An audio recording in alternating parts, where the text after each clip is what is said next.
Fala pessoal, Isaac aqui. Hoje iremos investigar se Sauron realmente fez um bom negócio ao criar um anel. Quer dizer, faz sentido você colocar a essência do seu poder num objeto que, caso ele seja destruído, você vai junto? O risco desse objeto cair em mãos erradas não somente era alto, como de fato aconteceu, o que resultou na derrota definitiva de Sauron ao final da Terceira Era. Daí nos perguntamos, sendo Sauron o Maia mais poderoso dentre todos, ou no mínimo um dos mais poderosos de toda a obra, será que o custo-benefício de criar um anel fez sentido? Será que ele fez um bom negócio? Vamos investigar isso neste vídeo. Essa é uma dúvida bastante recorrente dentre os fãs de Senhor dos Anéis que não leram os livros, e com toda razão. Porque, assim, os filmes de Peter Jackson, por mais que os adore, deixaram de fora pelo menos duas informações essenciais para que a gente consiga entender a motivação de Sauron em criar um anel. Quer dizer, Sauron é inegavelmente extremamente poderoso, e seus exércitos de orcs superariam pelo menos de 10 para 1, os homens e os elfos combinados. Então por que raios ele arriscaria criar um anel?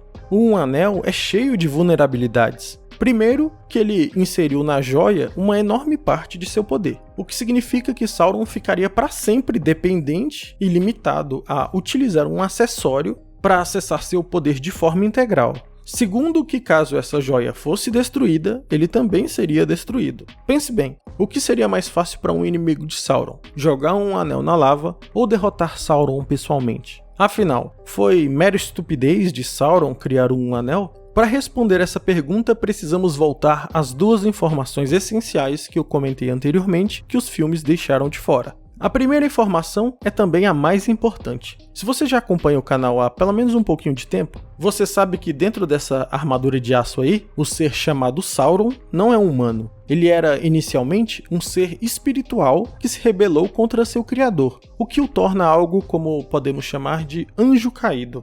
O problema é que todos os seres espirituais que se rebelaram contra Eru Ilúvatar, deus do universo Tolkien, consequentemente perderam a comunhão com o Criador, e na medida em que iam utilizando seus poderes, esses poderes iam diminuindo, até eventualmente não sobrar mais nada. Esse foi o preço estipulado por Deus para os rebeldes. Deus não iria repor seus poderes. Foi o preço pago pelos Balrogs, foi o preço pago por Sauron, e até mesmo o preço pago por Morgoth, que já havia sido um Valar, uma espécie de arcanjo, e que ao longo do tempo perdeu mais da metade do seu poder. A cada vez que Morgoth criava uma criatura, um lobisomem, um vampiro, um dragão, uma porção de seu poder era sugada e perdida para sempre. No final da Primeira Era, Morgoth já havia perdido tanto de seu poder que ele estava preso no corpo físico dele e sequer conseguiu regenerar o pé que o elfo Fingolfin havia ferido na batalha, de modo que Morgoth mancou para sempre. A fim de comparação, no auge de poder,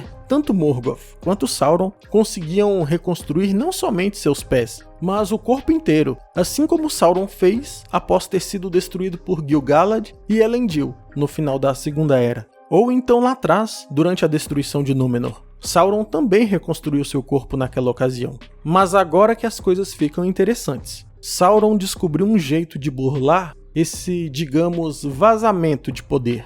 Ele descobriu que se ele prendesse o seu poder dentro de um artefato mágico, isso o impediria de dispersar e cessaria a perda de poder. Isso significa que a parcela de poder que Sauron estivesse disposto a colocar no interior de um anel seria preservada. Aqui já começamos a entender que criar um anel não seria um mau negócio que a gente poderia supor. E não vamos nos esquecer que Sauron era um feiticeiro. Ele se certificou de colocar alguns feitiços neste objeto tão importante e que guardaria o seu poder como uma espécie de garantia. Por exemplo, ele colocou um feitiço de cobiça por poder tão grande no interior de um anel que era impossível a qualquer um resistir, exceto aos Valar. Por mais honrada que a pessoa fosse, ela sucumbiria, inclusive outros de sua ordem, como Saruman ou Gandalf.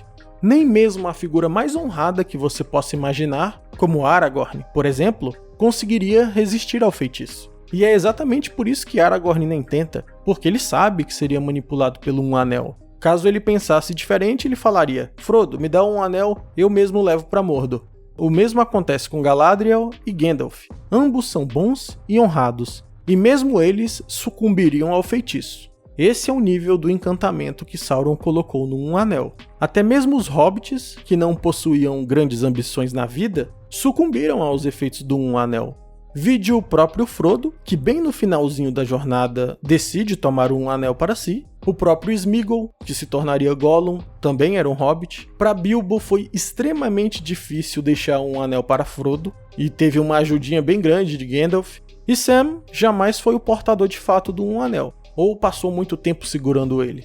Quando paramos para pensar, Um Anel sequer foi atirado nas lavas da Montanha da Perdição voluntariamente por Frodo. O Um Anel caiu nas lavas por acidente, numa briga entre Frodo e Gollum, que se desequilibrou e caiu na lava, justamente porque ambos desejavam intensamente o Um Anel para eles próprios. Podemos dizer que o feitiço de Sauron estava em pleno funcionamento.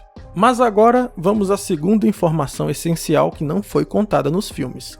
Já que Sauron não tinha muita opção e iria se arriscar a colocar uma quantidade enorme de poder no interior de um artefato, com a finalidade de preservá-lo, ele não apenas colocou o feitiço da cobiça, como também pensou numa utilidade adicional para esse anel. Embora no começo do primeiro filme de Senhor dos Anéis, A Sociedade do Anel, seja dito que Sauron deu 3 anéis aos elfos, 7 aos anões e 9 aos homens, não é bem assim que acontece.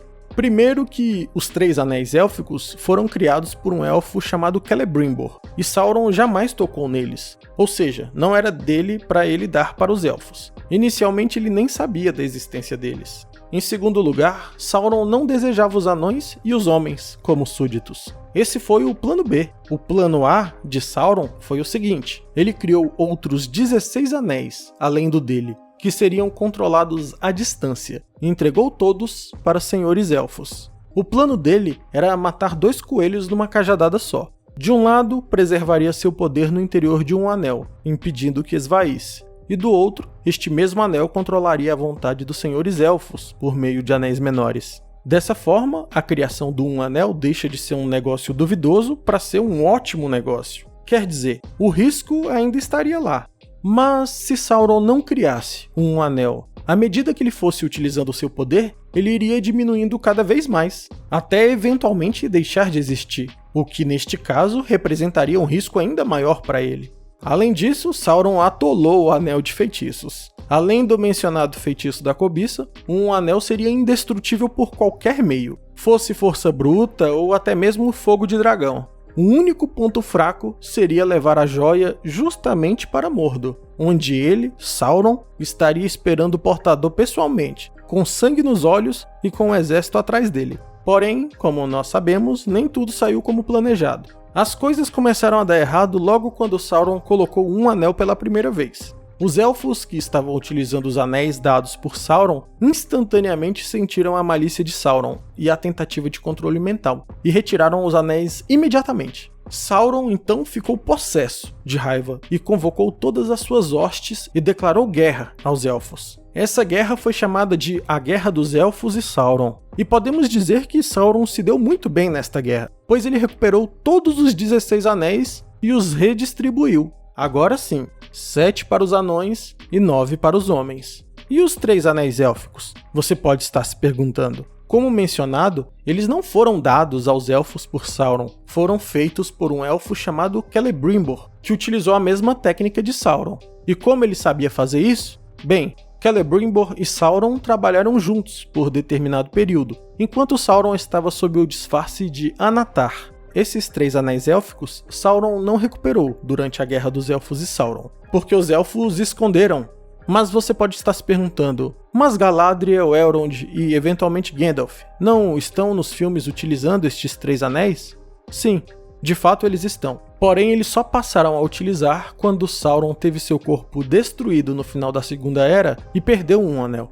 Ou seja, ele não poderia controlar estes 3 anéis, já que ele teria perdido o Anel Regente. Inclusive, os elfos foram muito sábios em esconder estes anéis, e eles fizeram isso por precaução. Porque, embora Sauron não tivesse forjado os 3 anéis élficos, eles consideraram que já que Celebrimbor utilizou a mesma técnica aprendida justamente com Sauron, eles temiam que Sauron ou tomasse e os utilizasse contra eles, ou passasse a influenciá-los sem que eles sequer percebessem. Então, como dito, por precaução, eles preferiram manter os anéis élficos escondidos e somente passaram a utilizar quando Sauron teve seu corpo destruído e Isildur tomou um anel para si após a Guerra da Última Aliança. E com isso chegamos ao fim de mais um vídeo. Se você gostou, não deixe de se inscrever e deixar um gostei para ajudar o canal. Para mais conteúdo relacionado a Senhor dos Anéis, me segue no Instagram no endereço que está na tela. Um abraço e até o próximo vídeo.